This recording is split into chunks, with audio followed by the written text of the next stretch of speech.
Halo teman-teman semuanya, bagaimana kabarnya hari ini? Sudah siapkah kalian untuk belajar pada materi kali ini? Nah, di pertemuan kali ini kita akan membahas materi mengenai nutrisi. Coba kalian pikirkan apa yang akan terjadi jika kamu tidak makan selama sehari saja. Tentu tubuhmu akan lemas dan tidak berenergi. Begitu penting peran makanan. Oleh karena itu, kamu harus tahu apa saja jenis makanan dan kandungan gizi di dalamnya. Untuk mengetahui itu semua, ayo pelajari materi ini dengan cermat. Berikut adalah tujuan pembelajaran yang akan kita capai pada pembelajaran kita kali ini. Berikut merupakan topik-topik yang akan kita pelajari pada pertemuan kita kali ini. Coba teman-teman perhatikan aktivitas kalian sehari-hari. Hampir setiap hari kamu harus belajar di sekolah, mengerjakan tugas, atau melakukan kegiatan ekstrakurikuler di sekolah. Tentu kamu membutuhkan banyak energi untuk menunjang semua kegiatan itu. Pada masa-masa pertumbuhan ini, kamu membutuhkan asupan nutrisi yang cukup untuk menunjang pertumbuhanmu. Nah, pernahkah kamu memperhatikan kandungan nutrisi apa saja yang ada pada makanan yang sering kamu makan? Ayo kita bahas bersama-sama. Pertama, kebutuhan energi. Pernahkah kamu berpikir apakah fungsi energi bagi tubuhmu? Tubuhmu itu membutuhkan energi untuk setiap kegiatan, seperti belajar, berjalan ke sekolah, dan membaca buku. Jumlah energi yang dibutuhkan oleh tubuh untuk aktivitas tersebut menggunakan 1 kalori. Sama halnya pada tubuh, jumlah energi yang tersedia dalam makanan juga diukur dalam satuan kalori. 1 kilokalori sama dengan 1000 kalori, dan 1000 kalori sama dengan 4200 joule.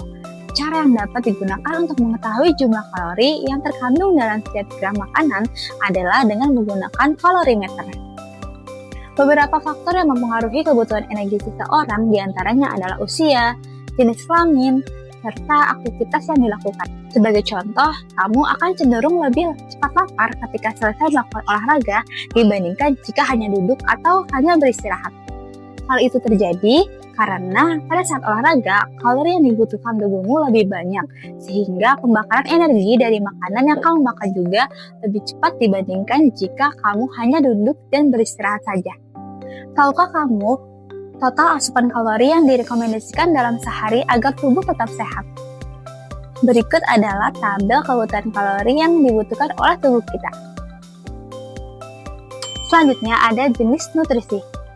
Nutrisi atau gizi adalah zat yang dibutuhkan makhluk hidup sebagai sumber energi, mempertahankan kesehatan, pertumbuhan, dan untuk berlangsungnya fungsi normal pada setiap jaringan dan organ tubuh. Sebenarnya, makanan yang kamu konsumsi sehari-hari harus mengandung 6 jenis nutrisi, yaitu karbohidrat, lemak, protein, vitamin, mineral, dan air. Karbohidrat, lemak, dan protein dibutuhkan dalam jumlah yang banyak, sedangkan vitamin dan mineral dibutuhkan tubuh dalam jumlah yang sedikit. Makanan yang mengandung karbohidrat, lemak, dan protein perlu dicerna atau dipecah terlebih dahulu oleh tubuh. Sedangkan air, vitamin, dan mineral dapat diserap langsung oleh sel-sel tubuh. Karbohidrat. Karbohidrat adalah sumber utama energi bagi tubuh. 1 gram karbohidrat menghasilkan 4,1 kilokalori. Terdapat 3 jenis karbohidrat, yaitu gula, pati, dan serat. Gula disebut karbohidrat sederhana. Contoh makanan yang mengandung gula antara lain buah-buahan, madu, dan susu. 2 jenis karbohidrat lainnya, yaitu pati dan serat, disebut karbohidrat kompleks. Pati ditemukan dalam umbi-umbian seperti kentang dan makanan yang terbuat dari biji-bijian. Serat, seperti selulosa, ditemukan di dinding sel tumbuhan. Makanan seperti roti gandum atau sereal, kacang-kacangan, sayuran, dan buah-buahan merupakan sumber serat yang baik. Konsumsi karbohidrat terlalu berlebihan dapat menyebabkan penyakit gula atau diabetes. Kadar gula darah normal berkisar antara 60 hingga 100 mg saat dalam kondisi tidak makan. Nah, jika setelah makan, kadar maksimal kurang dari 140 mg. Selanjutnya ada lemak. Lemak atau lipid diperlukan tubuh karena menyediakan energi sebesar 9,3 kilokalori gram, mengandung vitamin A, D, E, K, dan menyediakan asam lemak esensial bagi tubuh manusia. Selama proses pencernaan, lemak dipecah menjadi molekul yang lebih kecil, yaitu asam lemak dan gliserol. Berdasarkan struktur kimianya, dikenal lemak jenuh dan lemak tak jenuh. Lemak tak jenuh biasanya cair pada suhu kamar. Minyak nabati seperti lemak yang ditemukan dalam biji adalah lemak tak jenuh. Sedangkan lemak jenuh biasanya padat pada suhu kamar, ditemukan dalam daging, susu, keju, minyak kelapa, dan minyak kelapa sawit. Lemak jenuh yang berlebihan dapat meningkatkan kolesterol darah yang dapat menyebabkan penyakit jantung dan stroke. Makanan yang mengandung lemak biasanya akan cenderung berminyak atau memiliki rasa yang gurih. Misalnya pada keripik kentang dan kacang-kacangan. Berikut merupakan tabel kandungan lemak dalam berbagai jenis makanan. Protein. Protein dibutuhkan sebagai penghasil energi untuk pertumbuhan dan mengatasi sel-sel tubuh yang rusak, pembuatan enzim dan hormon, dan pembentuk antibodi atau sistem kekebalan tubuh. Protein merupakan molekul besar yang terdiri atas sejumlah asam amino. Asam amino terdiri dari atas karbon, hidrogen, oksigen, nitrogen, dan kadang-kadang belerang. Protein yang kamu makan dapat berasal dari hewan atau protein hewani, dan dari tumbuhan, protein nabati. Bahan makanan yang mengandung protein hewani antara lain daging, ikan, telur, susu, dan keju. Bahan makanan yang mengandung protein nabati adalah kacang kedelai, kacang hijau, dan kacang-kacangan lainnya. Tahukah kamu, teman-teman, kandungan nutrisi dalam menu makanan sehari-hari kalian? Kandungan nutrisi dalam bahan makanan dapat diketahui dengan menggunakan indikator uji makanan atau regen. Kamu dapat mempraktikkannya di rumah dengan melihat tabel berikut ini. Selanjutnya ada vitamin. Masih ingatkah kamu bahwa vitamin dibutuhkan tubuh dalam jumlah yang sedikit? Walaupun dibutuhkan dalam jumlah sedikit, namun harus ada. Karena vitamin diperlukan untuk mengatur fungsi tubuh dan mencegah beberapa penyakit. Vitamin dikelompokkan menjadi dua, yaitu vitamin yang larut dalam air seperti vitamin B dan C, dan vitamin yang larut dalam lemak, vitamin A, D, E, dan K. Khusus vitamin D dapat terbentuk ketika kulit terkena sinar matahari, karena di dalam tubuh ada provitamin D. Kekurangan vitamin tersebut dapat menyebabkan beberapa gangguan di dalam tubuhmu. Salah satu contoh yang sering kita jumpai sehari-hari adalah kekurangan vitamin C. Salah satu akibatnya kekurangan dari vitamin C adalah sariawan. Pernahkah kamu mengalaminya?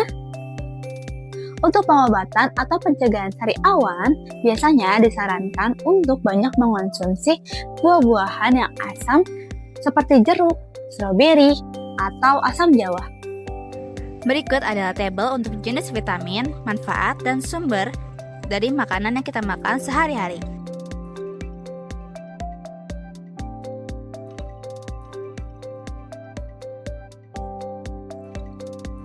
Mineral. Tubuhmu memerlukan sekitar 14 jenis mineral, di antara kalsium, fosfor, kalium, natrium, besi, iodium, dan zinc. Mineral merupakan nutrisi yang sedikit mengandung atom karbon. Satu jenis makanan yang kita konsumsi ternyata dapat mengandung lebih dari satu jenis zat gizi. Misalnya pada susu terkandung protein, lemak, serta juga mineral berupa kalsium. Mineral berfungsi dalam proses pembangunan sel, membantu reaksi kimia tubuh, mengangkat oksigen ke seluruh tubuh, dan pembentukan dan pemeliharaan tulang. Berikut ini adalah tabel berbagai mineral yang dibutuhkan oleh tubuh kita sehari-hari.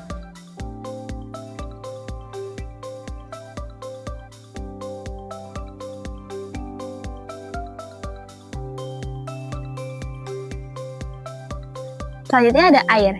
Apakah kamu pernah olahraga pada siang hari yang panas? Apa kamu pernah merasakannya? Kamu mungkin merasa haus, selanjutnya kamu akan mencari air minum. Air penting bagi tubuhmu untuk menjaga kelangsungan hidup. Kamu tentu lebih dapat menahan lapar daripada menahan haus.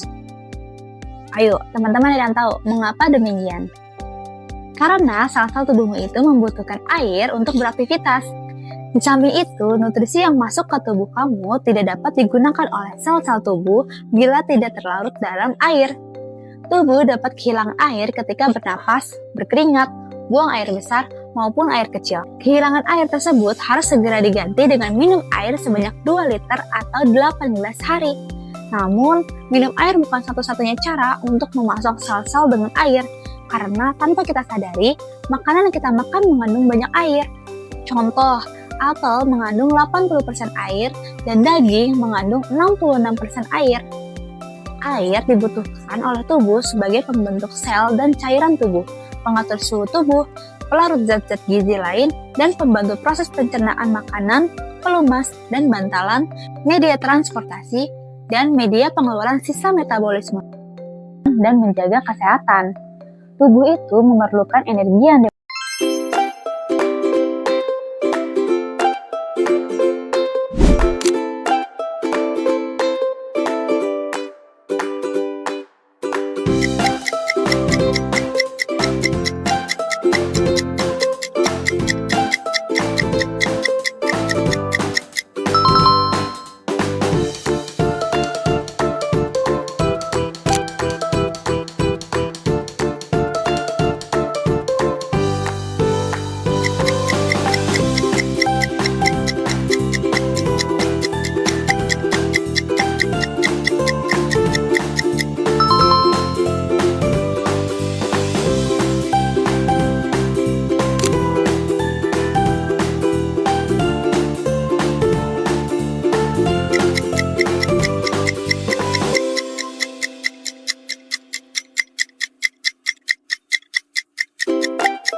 Sekian video pembelajaran kita kali ini. Terima kasih sudah menyimak sampai akhir.